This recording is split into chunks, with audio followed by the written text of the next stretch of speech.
Hi, everyone. I'm Wayne Sutton, Community Lead at Observable, and we're excited for this meetup today. Lessons from the 30-day chart challenge on Observable. And the chart challenge is, if you don't know, you're going to hear about later today from the chart challenge creators, Cédric. But before we get started with the meetup, I'd like to introduce Melody, our CEO and co-founder of Observable. Hey, Wayne, how are you? I'm good. You? Good. Happy Monday. Happy Monday. Well, I just wanted to thank everyone for coming to this meetup today. It's been incredible to see the diversity of data explorations and charts that have been created in the past 30 days. And I want to start by saying thank you to all the folks that explored data, visualized data, and created those charts, and then published them on Observable, sharing their work with the entire community and in the world. The diversity of charts that were created are just incredible. Every day I was just looking forward to what I was going to see and what I was going to learn, and how people were just finding new ways to create visualizations from data on topics that were important to them, that they were curious about, and that they wanted to explore to gain new insights. Our mission at Observable is to help everyone make sense of the world with data together. And there are a bunch of keywords in there that I wanted to highlight today.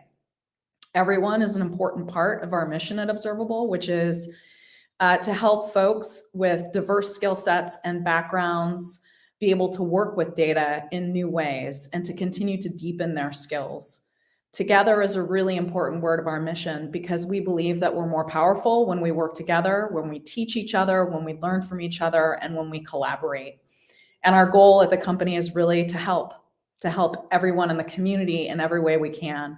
And we're really excited about work that we are releasing on the platform to help folks analyze, to connect to their data, to find new and interesting examples to explore, and to have really interesting starting points for creating charts on the platform, all with the interest of sharing those with each other, inspiring each other, and teaching each other. So thank you for all that you do on the platform. Thank you for all that you created as part of this 30-day challenge. And I'm really excited to hear directly from the creators today. Your feedback's always welcome. We love to hear from you in the support or in the forum. And we can't wait to see what you create next. Thanks so much for being part of the Observable community. Back to you, Wayne. Awesome. Thanks, Melody. Appreciate the words and the wisdom as always. All right, I see you pick. All right, next we're gonna bring Cédric up from the 30-day chart challenge and give you all a little bit of background and history of the chart challenge and why he created it. Yeah, hi everyone. Nice to be here. Thanks for the invitation. I'm still kind of like blown away that we kind of have a special event here. Thanks for the invitation. Also, again, I also have to thank everyone for participating, for sharing the event. Yeah, this was the second time we have run the 30-day chart challenge. So my name is Cédric Scherer, and I'm here hopefully with Marco Sciaini, who was helping us during the second edition. And I will give you a bit of background, what's the idea and some of our highlights. So these 4 people are now involved. So Dominic, myself, Wendy, and Marco. So Dominic and I were initiating the challenge in 2021 for the first time. And the challenge, if you think the name sounds familiar, is inspired by the 30-day map challenge, which you may know as well. So there are also observable notebooks and other coding approaches to the 30-day map challenge. And this was started in 2019. I was participating 2 times.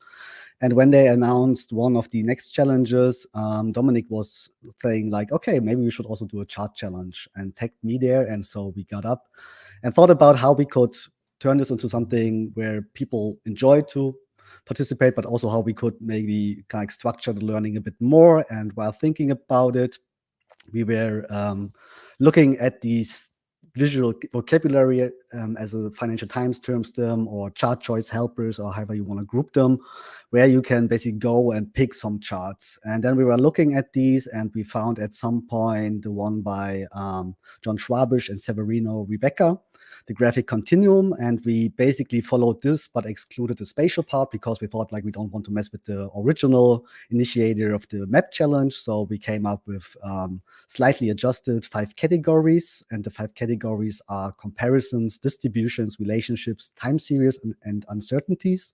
This is the overview of the prompts for this year. Last year we had the same categories, but partly different prompts. So for every day we have basically a topic which is open for interpretation. Some are basically straightforward, like pictograms. Some are topic-wise, like flora or mountains. And for this year, we also included something towards the end of each category, a data day and a theme day. So for the data day, we had Our World in Data, the OECD and the UN population data. And for the theming day, we had the Economist and the Financial Times. We also launched a webpage this year. You can find it on 30daychartchallenge.org, where you I was not on the wrong one. Here you see the overview. Sorry, I got it here. And we also shared the homepage, or launched the homepage here, where you can find for now the collection of the contributions shared on Twitter to 2022 and a bit of about. We will also add the old ones from the first edition. Here you can then go through the different chart types and the different prompts and topics and have a look at all the different contributions. And we are going to keep this updated for everyone who's basically still sharing their work. And bear with us, there's still a small little bug we try to figure out, but in general it works. So have a look there if you want to. Fortunately, Ansgar was sharing yesterday a summary tweet or summary graphic on the 30-day chart challenge, so I didn't need to do it. So this is the number of tweets featuring media, excluding the retweets over time, as you can see, and as we would expect. Likely, we had a kind of a big motivational begin, and then we see a drop in numbers. That's totally fine across the 5 topics. We see also that some days perform worse or better. So there was obviously a lot of stuff going on the last day, because actually I think people shared their overview of all the 30 or more that they have created. I did something similar for 2021, and we see almost the same pattern here. I stacked all the single charts to stacked bars. So this is each of these is a single tiny bar, and we see the same pattern of decreasing numbers. But overall, also last year we had almost 2,000 contributions. I didn't check the numbers this year, but I think we have equal high numbers. I personally also contributed. At first, I thought I don't want to, or I don't have the time, and actually I also stopped in the middle, but at least I made 10 of them. I stick to the squarish format. I also didn't use observable. I was basically using my common ggplot and now also Figma combination approach. But I also want to share some of the of our highlights or of the community highlights. So here are the 5 best by likes and retweets. So one is by Priya, who will follow up and talk about her experience doing the chart challenge, this tile grid map of the US of state soils for the topic comparison and mountains. We saw the Economist theming on the drug and alcohol and suicide deaths by Colin Angus. Actually, the tweet that got so many likes is this wonderful thread about choices and data viz. So if you want to go there, I linked it in the bottom line. I will also share the slides with you. So go there and have a read about his choices and what he thinks about our decisions we have to make and how we should maybe decide on them while doing a graphic. This one was pretty amazing. Another one by Priya, ranked number 3. Despite the fact that this is knitted, I hope it's knitted, timeline visualization, tile heat map. I also love the simple, wonderful legend of rainy versus non-rainy days. Just lovely. I want to mention so many, but I'm running out of time. So 4 and 5 ranked visualizations are by the USGS data science group. They were also participating last year. I'm very happy about it because they always have wonderful maps and stuff. So this one about direction of river flows, or this one about spring in the US. And there are so many more. So here are some of the other well-ranked contributions. And as it was mentioned in the beginning by Melody, there were so many great and inspiring things to see, and I'm really blown away. And I think it might be a bit tougher than doing the mapping challenge, maybe because you're more constrained in the mapping challenge. I'm going to draw a map, and sometimes you just do kind of like a simple bubble or choropleth map. I love the diversity, not looking at spatial data, and we see always maps among these, some other favorites from the 30-day chart challenge crew. So go there, explore Twitter. Some people also shared it on Instagram or LinkedIn, or go to our homepage. As mentioned, you can have a look at the slides if you like to and download them here, or have a look at my talk I gave last year for the first edition, where I shared some of our learnings and some insights in the favorite from last year's. Also great contributions. And as a short spoiler, I think personally, or we think, that the values and also the challenges of such challenges are really that you can get out of your comfort zone. So you may want to use data you never used before, data formats or styles or chart types you have never seen before. You can get inspired and get creative by either just looking at contributions or interacting with the people. Hopefully you got a lot of feedback and support by the community, and also found new friends, and were able to build a network and maybe also a portfolio. Learning, and was definitely still a challenge, getting the data ready. So sometimes you need to spend more time on getting the data ready, and time is limited if you want to produce 1 plot per day. And then also, I know that many people were basically doing their first tweets within such a context of such a challenge like ours. So that's also something we like to promote, creating an atmosphere where people like to share, or kind of like inspired to share their work and don't feel intimidated by getting feedback, and then they get used to it. So hopefully all of this is a benefit of these. And again, thank you everyone for contributing, and thanks for this wonderful event.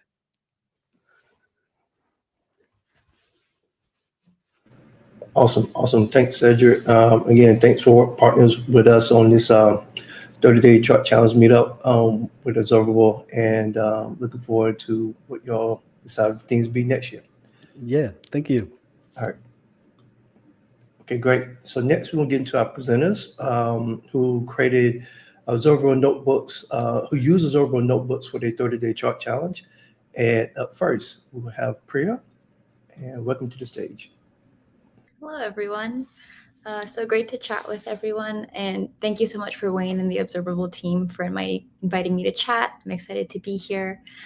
So again, I'm Priya Misner on Twitter. I'm still Priya Misner, just without the spaces. And I currently work as a data visualization designer at Grow Intelligence in New York City. And so this was my second year participating in the 30-day chart challenge. So last year, my goal was very much just to post on Twitter and post charts in public for the first time, something I'd never done. But this year, I really wanted to push myself a bit. I wanted to build my visualizations as much as I could out in D3, which is where I found myself turning to Observable quite often for both the speed and the ease of use of it. So while I definitely didn't keep up with the daily part of the challenge, I think I posted day 11's chart on the final day of the challenge. The incredible work I saw being produced by everyone and just kept me inspired and kept me excited in participating and motivated me to just keep doing cool work, which I really enjoyed about this. So to reflect on this challenge, I kind of wanted to take a quick look on the process behind two of the charts I created, what I learned from them, as well as what I wasn't able to get to this year and might do in the future. So the hardest part of every challenge is always finding a good idea. And so that's kind of where I came to my first visualization from. So for this one, which was for day 4's Flora challenge, I kind of went about it backwards. I started with an idea that I knew I wanted to represent, and then I had to find data to fit into it. So I had recently gone to the New York Botanical Gardens, and I saw the beginning of the spring blooms. And I know I wanted to capture that feeling of like flowers blooming, and it starts small, and then there's like an explosion of color. And so I wanted that feeling to show up in a visualization as kind of a timeline scale. So after having that idea, I kind of prototyped without any data at all, kind of the feeling I was trying to evoke, this like field of flowers all kind of melding and working together. And then I started looking for a data set. I wanted to find one with multiple flowers, couldn't really figure that out, but the National Park Service from DC posts their cherry bloom schedule. So that is the data I ended up working with. And so once I had that data, I downloaded it, put it in Excel, just to glance at it, and it was small enough that I was able to kind of decide on the design direction, sketched out a few options, and kind of landed on something I was happy with.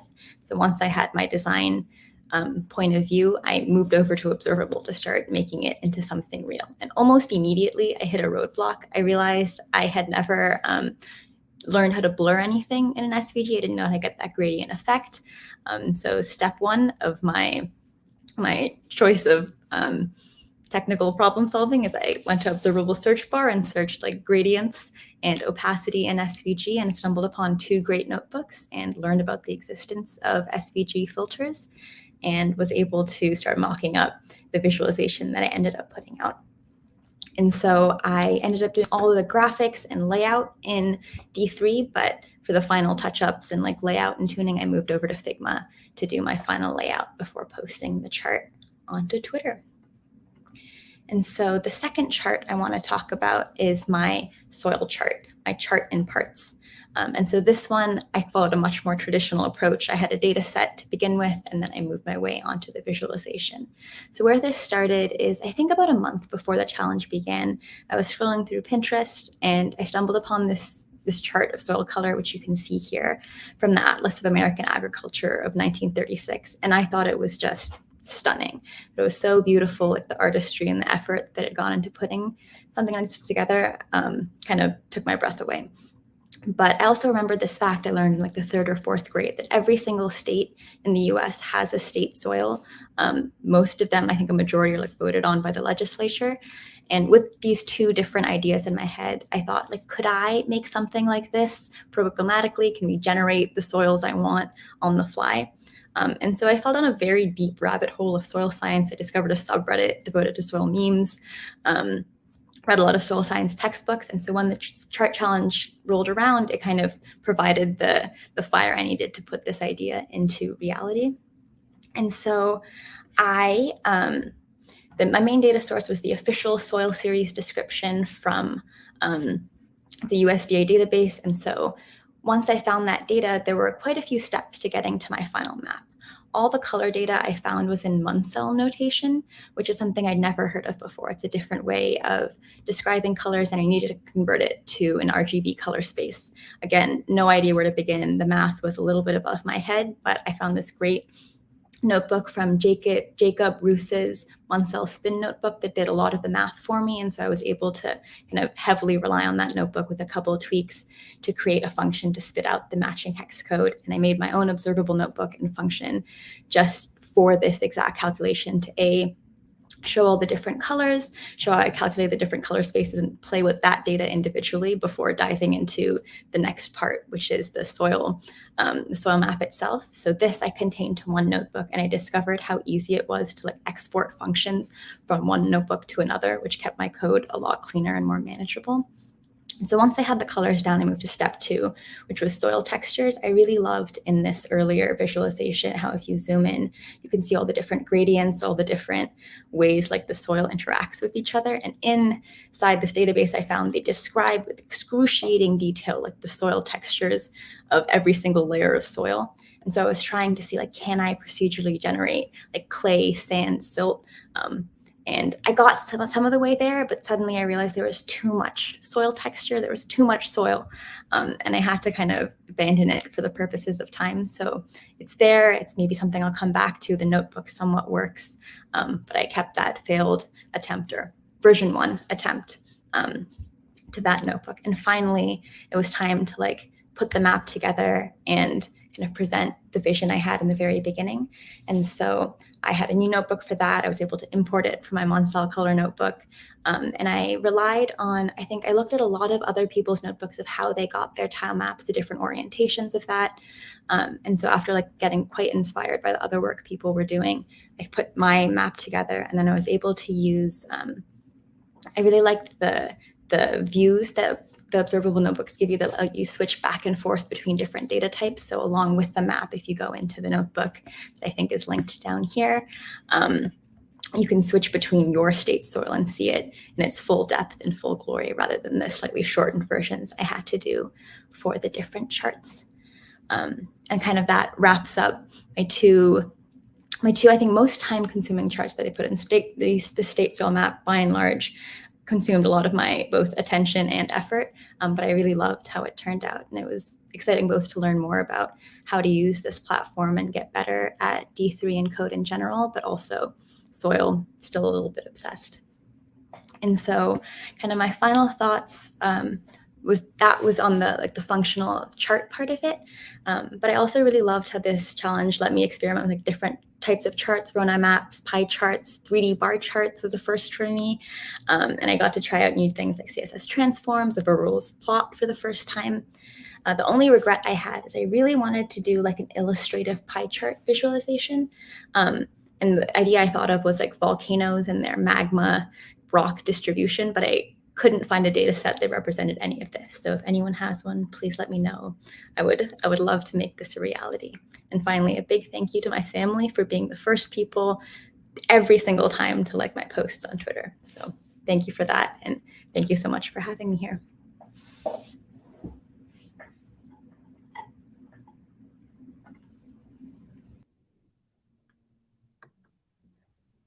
Hi, my name is Shruti Mukhtyar. I used to be a web developer at the Geospatial Innovation Facility in UC Berkeley till about February. I worked there for the past 8 years, and I did data visualization, and we work with a lot of downscale climate data. So we build climate tools for state agencies in California. So I'm pretty familiar with the Observable platform. We've been using that to prototype tools. So I'm also familiar using D3 because we use D3 a lot in building our charts. But I hadn't explored the plot library before. So, and I left the GIF in February. So I had some time on my hands, and I saw this challenge on Twitter, and it's something I've never done before. So I decided, I have time now, so maybe I'll take a stab at it. And it's been a really great experience, learning experience. So I used the plot. I decided to use the Observable plot library, and my main goal was to learn how to make data visualizations on it. If anything beautiful came out of it, was kind of it's accidental. And also I guess it's part accidental, part the fact that the defaults of the observable plot library uses are so good that most, any chart you make on it will look decent. So I guess my main kind of things I learned while using plot was it's like really easy to do some of the charts. I mean, as usual, I spent way more time working on getting the data, getting it into the notebook, and really short amount of time making the actual plot, at least in the beginning. But then kind of as I got more comfortable with it, I kind of tried different things. So for the flora theme, I was just kind of having fun. Just while exploring the what I could do with the plot library, I also discovered other notebooks in Observable, which kind of made things easy, like bringing in new libraries, like this module required debugger. So I was trying to load this image library, and I had a hard time. I think I spent like an hour just figuring out how to load it. But then I came across this notebook on, just where you can just search up the module name and it'll give you a couple of options on how to load it. So that was really useful. Some other things I'd kind of hadn't used Notebook for a while, so I'd forgotten. I hadn't seen all the new improvements, all the shortcuts that you can just use. So that's something new I learned. The other thing I guess I learned, since I'm kind of familiar with D3, I know how to at least the way you approach making plots with D3 was, you have your data, you massage your data, then you think of the scales that you need. So whereas in plot, you kind of do the reverse. At least that's what I found myself doing. That, I have some, I have these marks, or plot offers these marks, and which mark should I use? And how do I, why does the data not look like what I think it should look like? So it was, using the cheat sheets and the API reference, that kind of made it easy to kind of walk through what was happening behind the scenes. So this was like an exploration of, how do you plot area plots in different ways, and the implicit stacking and the explicit stacking you can do with plot. So that was kind of, I found it a good way to kind of learn through this challenge, learn the different parts of the plot library. I also misused some of the marks to kind of just, see what it looked like. I really enjoyed, I love the fact it's so easy to facet charts with plot. Having made a lot of small multiples in the back, before, it's kind of a pain, but plot makes it really easy to split up your data into different facets. So this was, it's not like the best representation for the data, but kind of, since my goal was to kind of learn the library, I didn't worry too much about whether it made sense or not, as long as it fit the theme. So that was this one, that one. But I had some fun. The Economist challenge was fun. I've always admired the Economist, the data visualizations that they put out. So that was fun doing that. I think one of the pain points for me for using observable plot was just doing annotation, custom annotation.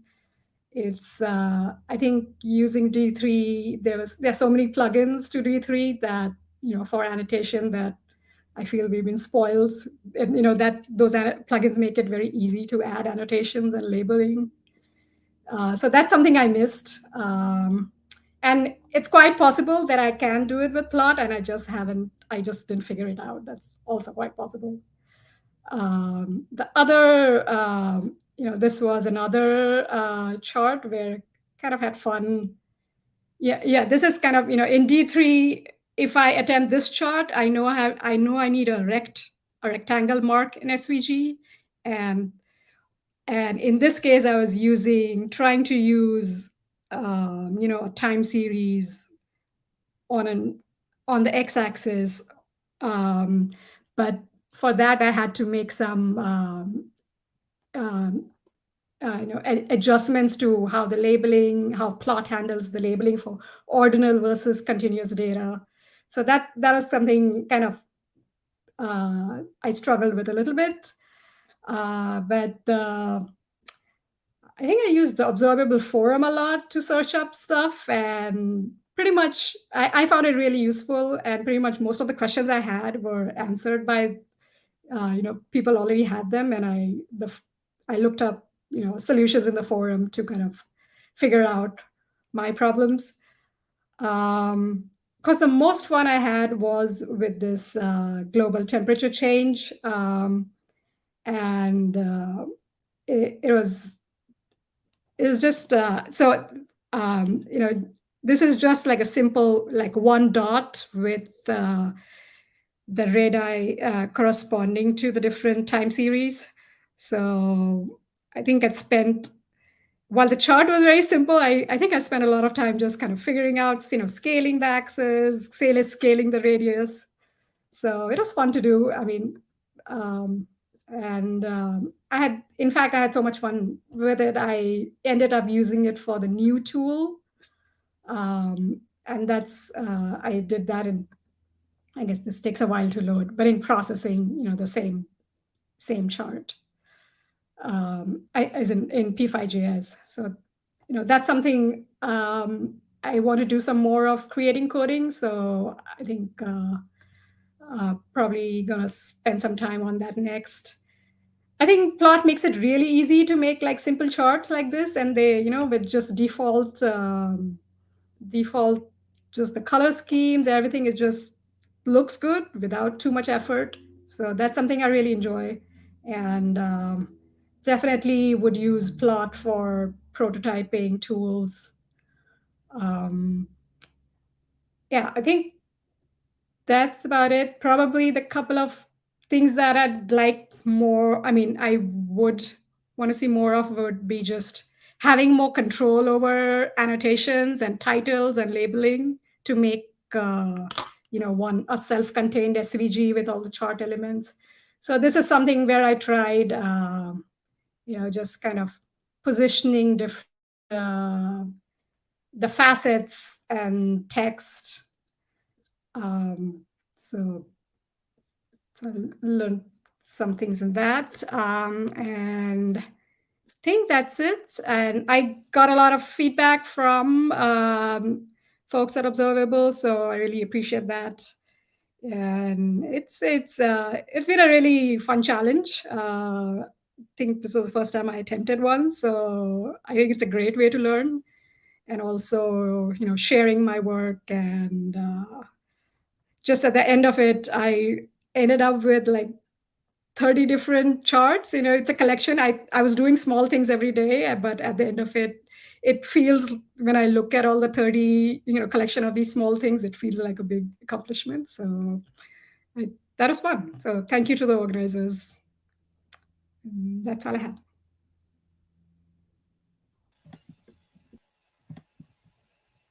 Hi everyone, my name is Violeta. Thank you for the invitation to present my recap of the 30-day chart challenge. I hope you're seeing the screen. So my name is Violeta. This is my handle on Twitter. I have a background in mathematics and I work as a data scientist. I am from Argentina, but I'm based in Paris, France. So my goal was mainly to learn plot, same as some of the folks before. And I also wanted to keep learning the three that I had already learned it in the past. And also I wanted to learn how to use observable reactive notebooks, because I'm used to using Jupyter notebooks with Python, and they are quite different. So those were my two main goals of participating on the challenge. And I'm going to talk about 3 of the plots that I did for the challenge. I didn't do the 30 plots, but I plan to at least do some more in the following month. So I'll start with Pictogram. I wanted to basically use one particular emoji, that is the mate emoji. Mate is an infusion that is like a tea that is really popular in South America. If you don't know this guy, he is Lionel Messi. He's a really famous football player, and he's drinking a mate with a pot and a straw. That is how we consume it. So basically, I wanted to use this emoji that is so cute to me. And I found a notebook from John Guerra where he did a pictogram using some emojis. I thought that the way of doing it with plot was really cool. I mean, each emoji is just one character, and you're stacking them in a row, and then you're just plotting them based on some other variables. In this case, I was plotting the consumption per year, depending on the countries, on some of countries that I found data for. So these countries are Uruguay, that is the biggest mate consumer. We also have Argentina, and then Brazil. And also I found that this data was not so good. So there was like a range between, for example, for Brazil, from 1 kilo to 5 kilos per year. So I decided to plot this uncertainty with some emoji, like icons, but more transparent. I don't know. I think that my idea here was, I just only want to use this emoji. Let's do something with it. But I learned how to do a pictogram, and I think that's cool. So this is a code that I used, completely based on the one of this notebook. Then I also did a map for the flora topic. So this is a picture of my hometown city, Buenos Aires. And this is the plot that I did. So basically, I filtered some points because there were too many.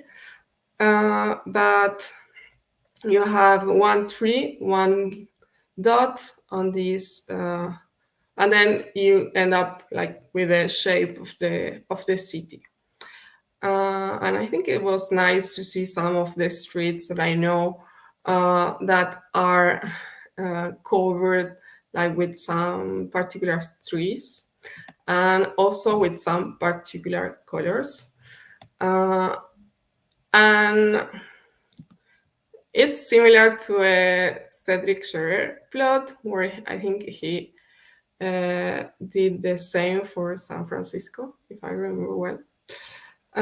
So I originally just used the dot mark for plot using latitude and longitude.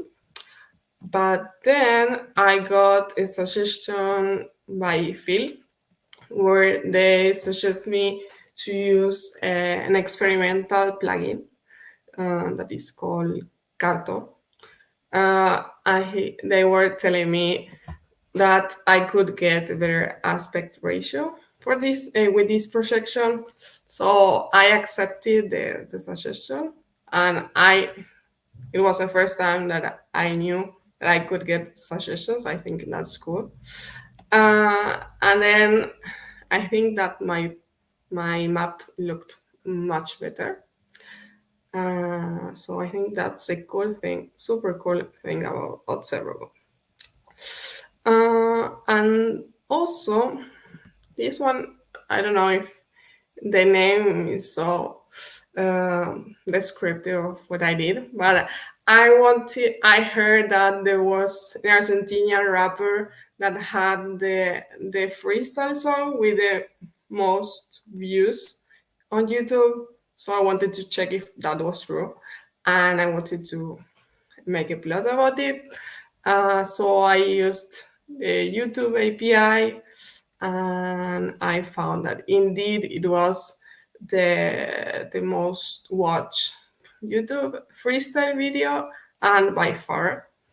And I think that's really strange because I mean it's this freestyle session, it's in Spanish, so it was much more popular than one from Eminem. So I think it's quite particular. But what happened was that I was using two notebooks, one from Phil and the other one from Mike, I think. And it seemed that someone changed something on the notebooks, and my notebook crashed because of it. So I was sad. I went to these notebooks to my notebook, and I tried to figure out what was happening. And I realized what was happening, and I just deleted one of the notebooks because it was not so crucial to my notebook. And then I think on Friday I saw this tweet, and I think so cool because at that time I realized that if you're importing a notebook and someone change it, then your notebook could break. But with this feature, you can just freeze the notebooks that you import, I think, if I well understood. And then your notebook is not going to break, only if you update them and then you accept like the new version of the notebooks. So just to finish, what did I learn about Observable? People can suggest you improvements. That's so cool. I still don't know how to thank people when they suggest you something. So I was like, I don't really know what to say. Then if someone modifies a notebook, it could crash, but now you can look it. I don't know how to easily add alt text. I will try to research a bit more on it, but it was not easy like me for me. And also like something that I learned about Observable notebooks as opposed to Jupyter notebooks is that they are mostly focused on the results, so on the charts or the story, as opposed to the code. And you can find the code if you expand the cells, and you can see the code, or in the appendix. So I think it's a totally different way of thinking notebooks, because in Jupyter it's like you have some text, you have the code, and then you have the result. So I think this challenge helped me like understand this. And some thoughts about plot. I cannot easily add a title.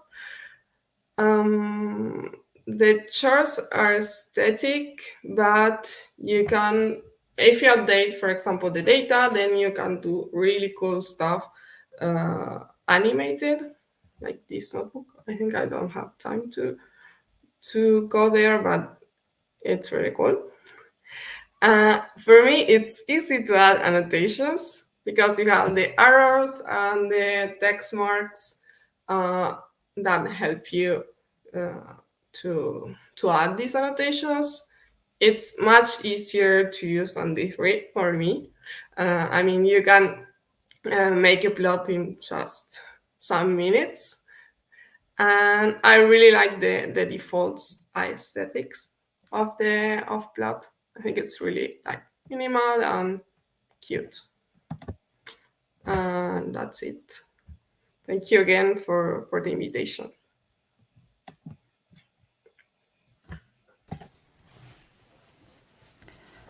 Hi. Hi, I'm Tereza. I am based in Germany. I'm a data scientist. I work as a bootcamp data science coach as no official in Hamburg. And I always wanted to be a data visualization person, but normal data science work doesn't really have space for that all the time. So last year I did already the 30-day chart challenge, and this year I basically started again with it. I only did 15, not 30 like last time because I didn't have time. So my goal last year was to learn D3.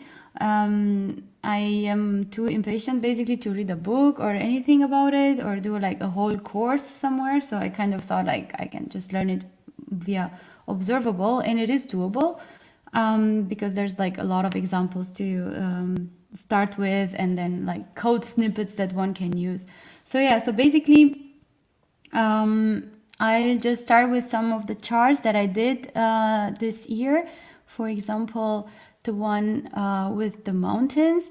This started like it was supposed to be a super easy thing to do and then it wasn't. First of all, I thought, okay, I have data about people living in the mountains and I can kind of show this. And then I discovered that data about people living in the mountains is not that easy to find, right? So I basically managed to find like this kind of data set from reliefweb.int. I don't know, it had some data about mountain people, but it was kind of very complicated to find. Yeah, and then the next challenge was, whereas it's quite easy to make circles and rectangles in D3, triangle seems to be part of being a polygon. And I'm not a JavaScript person, nor am I a D3 person usually. So this was kind of funny. But I found a notebook like creating shape to path, and then I had to kind of reverse engineer how the paths are created. So basically, this is kind of like all the coordinates of the triangle. So yeah, that was fun. A lot of, trying things out until it looks good. It's not super, professional, but in the end I had to connect it to data as well. So that was also like, I created my whole formulas for that in there. So to have it scaled and all that. This was the mountain people. And then of course, I could have done the titles and the arrows in, Illustrator or Figma or something, that is easy to kind of just write on something, but I didn't. I wanted to make my life complicated, so I continued with this. So yeah, this was the one chart. Another chart that I did, which was actually, this data set with the marathon world records progression. I actually intended it to do it on the physical day. When I looked at the physical day, I was like, oh yeah, I could do the marathon data. But then when I saw the data, I was like, oh no, no, actually, no. So I use it for physical distribution, but I wanted to do it for the first week for something else. But then I thought this is perfect for physical distribution, so I cannot use it. So I had on the first week of the challenge to use to find another data set after I had already processed this one and prepare it in in Excel. So that is basically part of my approach, is to get the data, put it in Excel, make the titles one word, because for whatever reason, every data publishing website out there makes titles in separate words. I don't know why they do that, because nobody needs separate words for columns and percentages and funny characters. So I had to do that, and then I was like, oh no, this data set is good for another day. So yeah, and then it was kind of easy, because I did not invent this code, right? This code is coming from somebody else's code for doing a bee swarm, but a little bit more fancy. And I think I linked it somewhere in the notebook.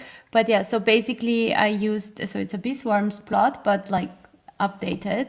So it has the bubbles are dodging and everything. And then I added from the noun project a small SVG here, which is also, I found on another notebook how to do it. So that wasn't that complicated in the end.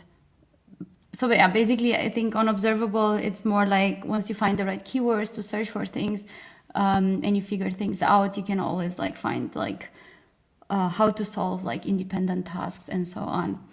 And so yeah, so the challenge though that I find, usually in these situations is though, yeah, how large should the difference in the bubbles be? Like, how do you do the scaling so that you're not like totally exaggerating trends and totally like making things look like they're worse than they are or so on. So I think that's like in the end, at some point, you have to choose between it looks good and it is true and so on. So yeah, so those were like two of my charts, and I would actually show another one that ended up like this, but actually started like this.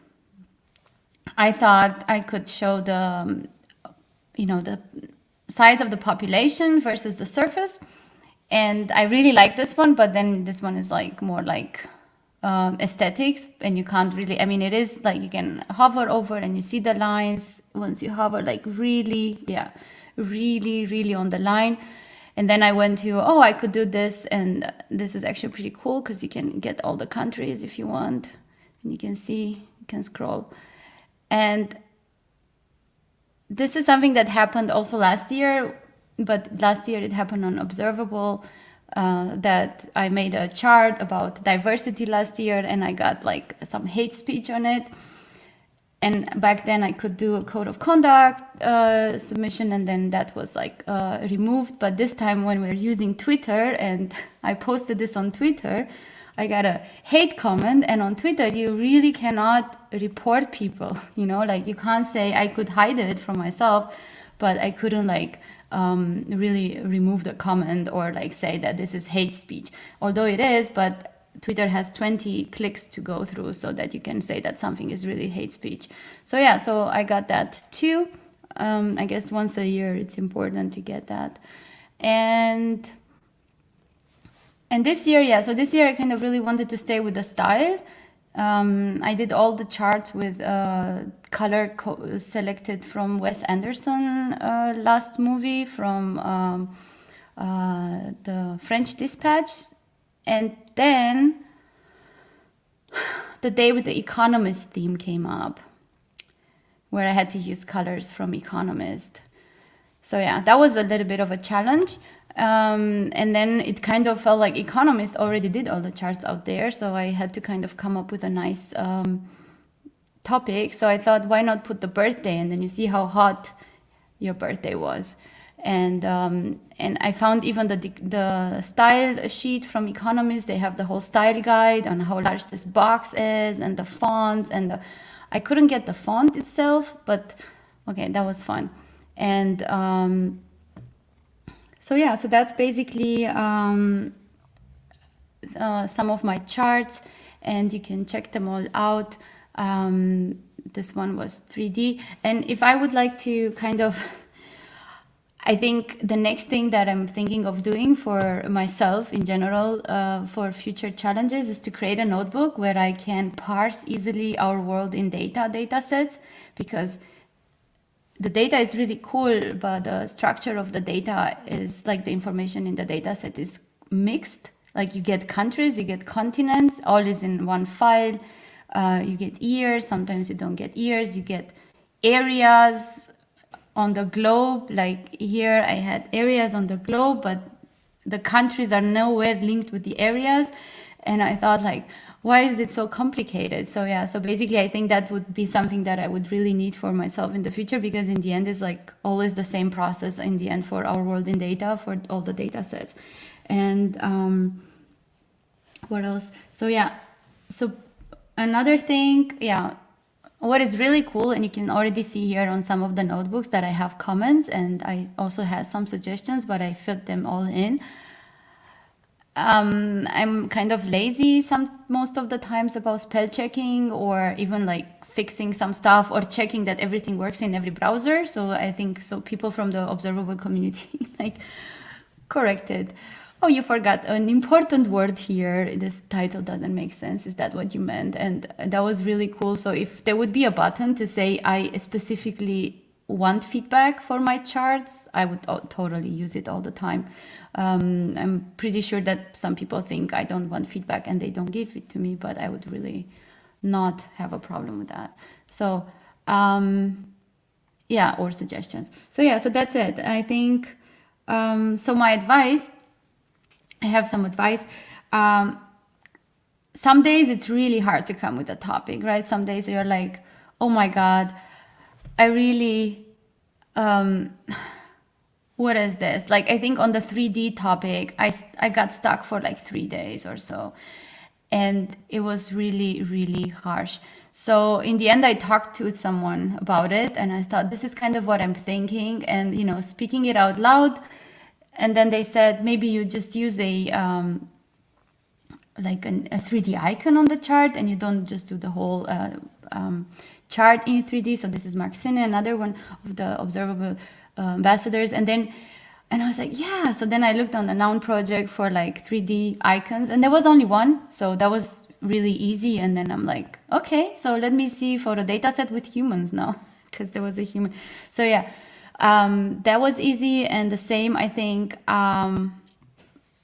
for this one with the plants, the same, I was talking to my colleagues and I was thinking, I found some data on all the herbs in tea, in detox tea. So I was actually thinking of like searching for all the brands that are selling detox tea and like getting all the herbs in there and kind of do a visualization of all the popular herbs in your detox tea. And I talked it out with friends, and I don't know, I couldn't like convince them somehow that that's cool, or I deconvinced myself. And in the end, I went for the plant genera named after people. And here I ended up manually checking the gender of 4 Wikipedia pages and marking out the women. That was harsh. But I think every year it's good to do a manual annotation sometimes of data. It's good practice to practice that. And yeah, that's it. So, and the other advice is don't just do data visualization in April. Try to continue. Last year, after the 30-day charge challenge, I actually started doing a challenge for myself. I called it 30-week chart challenge. I did 3, so I can continue anytime, because the 30 weeks will stop when the 30 weeks are over. So yeah. So keep on data visualizing, and yeah, and thanks. And I really like this challenge happening. So I think it's a really good community and it's a lot of fun. So thank you, Cédric. That's it. Awesome. Thank you to everyone. That was some great data visualizations, great presentations. Cédric and team, again, thank you all for the challenge. Yeah, really appreciate it. And it was great to learn from everyone with the feedback and thoughts and so forth. Um, um, I'm curious, and now that you all have seen each other presentations, what surprised you in terms of your common learnings and common of like, oh, this is was cool to create on Observable, or this was maybe a little challenge, or even feedback from the community. What was your surprise?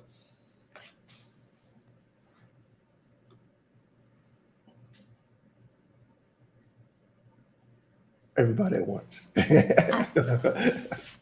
I actually like to hear some other people that say that they go through, sometimes you use Excel, sometimes you use, Figma, sometimes, you use every tool out there to iterate faster, sometimes to iterate your idea faster and not, because if you just do everything in D3.js from the beginning, you might do a lot of work to find out that it doesn't look very good in the end. So, yeah.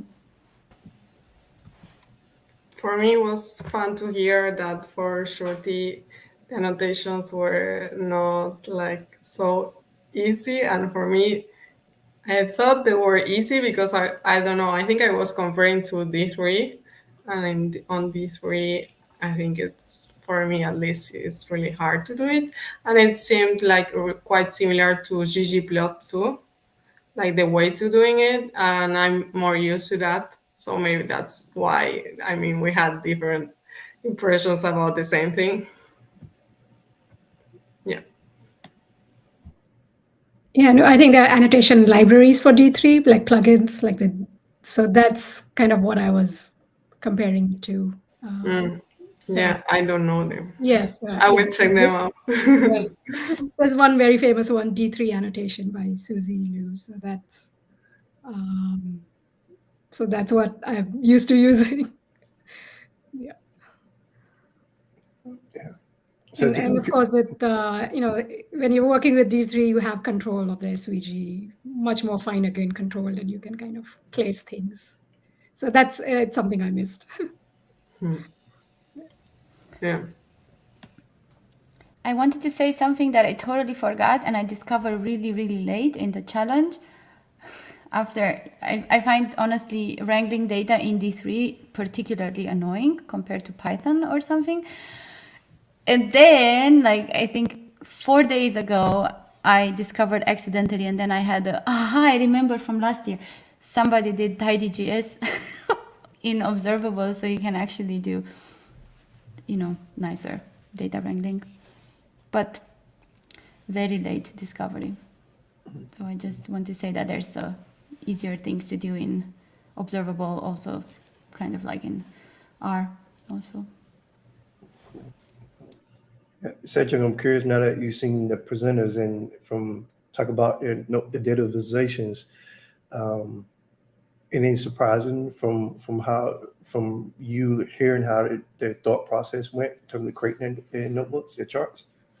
Not so much on a thought aspect, but I'm really impressed. I'm not using D3 nor Observable yet. It's on my list for years, but I feel so confident with using ggplot and R, especially the data part. It's really what kind of like if I'm in R starting with the data and I kind of clean up my data in R, then it's hard for me to stop there. But it's a lot of code everyone put there. On the daily basis. Some of you, it's just impressive. I found it interesting that, the same with the Our World in Data challenge, basically with the data, that the structure, this is really a mess with the countries and the regions and stuff. I found the same. That just kind of like reminded me of myself, like, how can I filter now all these different groups? And I really I was just really blown away, like looking at these different takes. Some are more playful, some are more business. So Shruti's were more like, I think, more like what you put in a report, but very well designed. And then there was kind of like these fun things, also by Priya, and lots of cool stuff actually. And I would be curious if I may ask a question, but I can also do it later. Go for it. I was just curious for you the three of you, as we kind of we're competing a bit like with the map challenge. We didn't want to, but kind of like, yeah, it's made up. But it seems like you all didn't do really maps, right? So is it for you easier to go into a 30-day chart challenge? I'm just curious if this kind of like, if it would also address you, like hearing the chart challenge was more motivating for you than, oh no, spatial data.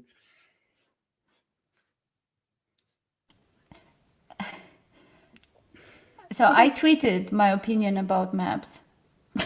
I said, I hate maps. I actually, the one with the circles and the circle with the countries and the population, I had like in my mind an awesome idea to have all the countries at their size and just have the outline, and they're like all piled on top of each other, sorted by, anyway, so I did not figure out in like one day how to do that, to get like the shape files of all the countries and align them on one center point. And then I got an upside down map and everything. So I was like, that's it. I'll do circles. I participated in the chart challenge, and I did too, I think, as a part of the observable team. The map one, yeah. Yeah, I didn't do the map challenge, but I love maps. My background is GIS. So I think Observable Plot has some plugin that one of the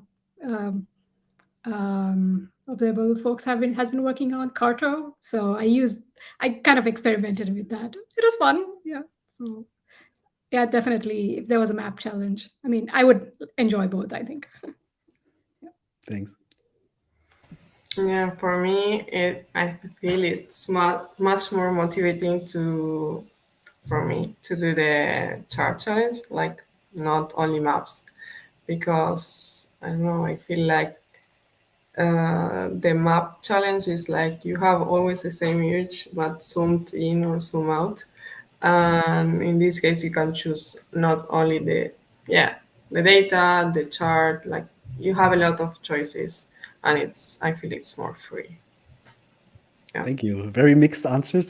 But it's super cool. I love it. So some are using maps and want to do something else. Yeah, I also thought though, because the chart challenge has a kind of different audience or participation than the map challenge. I mean, there's overlap, but yeah, nice to hear that. Thank you. Yeah, cool. We have a couple of questions from the YouTube chat. One, I knew this was going to come up. I'm going to do both questions, and y'all can do a collective answer when you answer.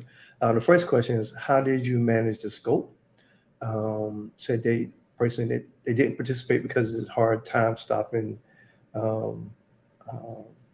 before they 200% happy with the results, I'm assuming.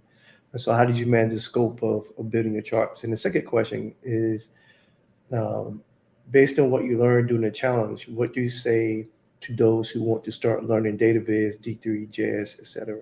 How to start?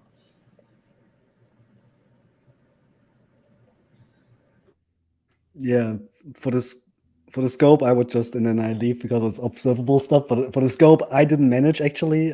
This year, I was talking before we started the event that I restricted myself to do these more easy, readable, understandable, squarish Instagram visualizations. So this was some constraints, but sometimes you just end up exploring the data too much and you spend like 4 hours and then you're like piling up the contributions for the next day, and it's bad. But I'm the same. Like I need to be happy before I share it. Yeah, I can go next. I think for me, I mean, I could only do it, I have the time right now. I'm not working, so I had time to spend on it. And so that definitely helped. To be honest, I didn't realize that I didn't have to do one every day. So till like later, I said, oh, okay, there are different ways to approach this. So, and that's okay too. So probably next time I do that. But I don't know. I didn't spend a lot of time perfecting whatever I was doing. I was like, okay, I call it done. Although I did, for some of them, I did end up spending 3-4 hours before I realized like I had spent so much, half my day on it. So that happened with some of them. But so I guess it kind of depends on how much time you want to spend on it. Maybe, schedule like an hour or two and just, whatever you get done in that. I mean, that's one approach, and call it a day. But yeah. Yeah, for me it was always like doing it after work, so at night, and I didn't want to go to bed so late, so I just used like 1 hour or so, or even less sometimes, because with plot it's quite easy to make a plot, and I didn't pay attention to aesthetics and everything. Like, I just did a plot, and if it worked, like if it was clear what uh, I wanted to do, then I stopped. And also, I used data that I already knew, or that I had like next to my hands. I didn't explore really new data or something that was difficult to collect, because that would take a lot of time.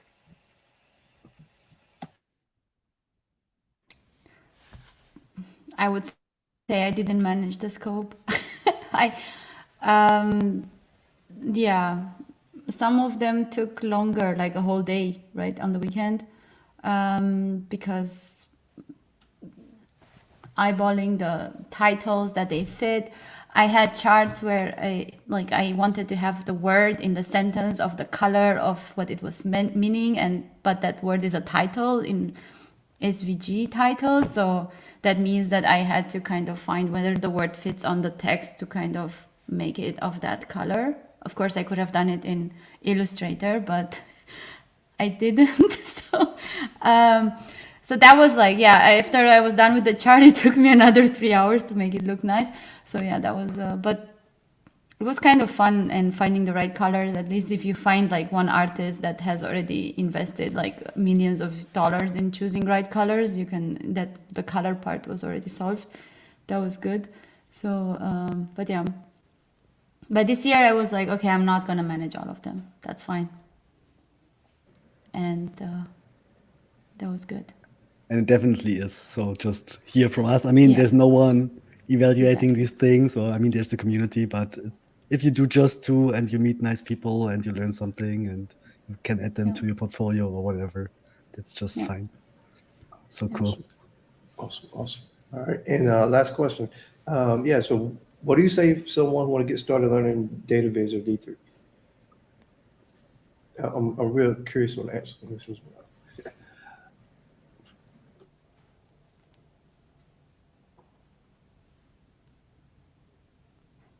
I think if you're like new to data visualization, probably stick to plot and kind of just experiment. Read about there are that the visual vocabulary, or one of those. I mean, there are lots of books on data visualizations out there. So take one of that and try to do it in plot. I mean, that's one way. But if you want to learn D3, I mean, you could do the same, but I think it's going to be a little bit more. I mean, you're going to do more like coding and less. I think the visualization stuff is like comes later, but just kind of getting your brain around how D3 works, that would take more time. Whereas if you just want to do data viz, then I'd recommend using plot to get started.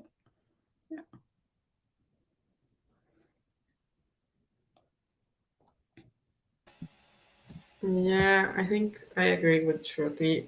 To learn D3, I would recommend like going on Observable for examples. Then maybe put your own data and try to like modify small things to make it work for you. And then like just try to modify little things to get used to. I think it's a whole different like philosophy compared to all the rest of the tools that I know. So I would say, yeah, starting with examples and maybe like think about the project that excites you and work on it. I don't know. Nothing Yeah, really yeah. particular. And I'd definitely recommend starting with your own data or some other data and not the ones that the examples are using, because that kind of forces you to think about what's going on. So that you will spend some more time, might end up spend more time massaging your data, but kind of it helps in helps the process of learning, I think. So Yeah, totally. And I would also say that I think for practicing data visualization, I would suggest to try to do stuff that you can iterate fast through ideas, like prototype. You can also use pen and paper and just draw on the how it could look like. Before you invest, I think if you do it in D3, you probably invest a lot of time if you want to end up doing it like that. And maybe you want to also get this exercise on how like it could look like, and then create like muscle memory for that or something. And yeah, depending on the aim of if you're learning for fun or if you're learning for work, I think then it's a little bit different. So yeah, but I learned with Observable, I think. Yeah, I tried some years ago to learn other ways, and it was like, I don't know, you had to install stuff and you had to get servers running and things like that, and that was like super long ago. And yeah, with Observable it's like pretty easy. I found that you can, as they said, like fork a notebook, change the data, use your data, and participate in one of these challenges to kind of get inspired and motivated. I think that's you see other people doing it and it's like, oh my gosh, they managed to wake up in the morning or at night or something. I can do that too. Awesome. I think that's a perfect way to end the meetup. I want to say thank you all for participating. Thank you all for speaking. Thank you all for being part of the Observable community. And Cédric, thanks for doing the chart challenge and the team. And also thanks for everyone who's watching and participating in the chat on YouTube. And cool. And I hope to see y'all in the notebook and online. Yeah, see you. Thanks again. Thank you, you. everyone. Bye. All right, Thank fun. Thank you. you. Bye bye. Bye.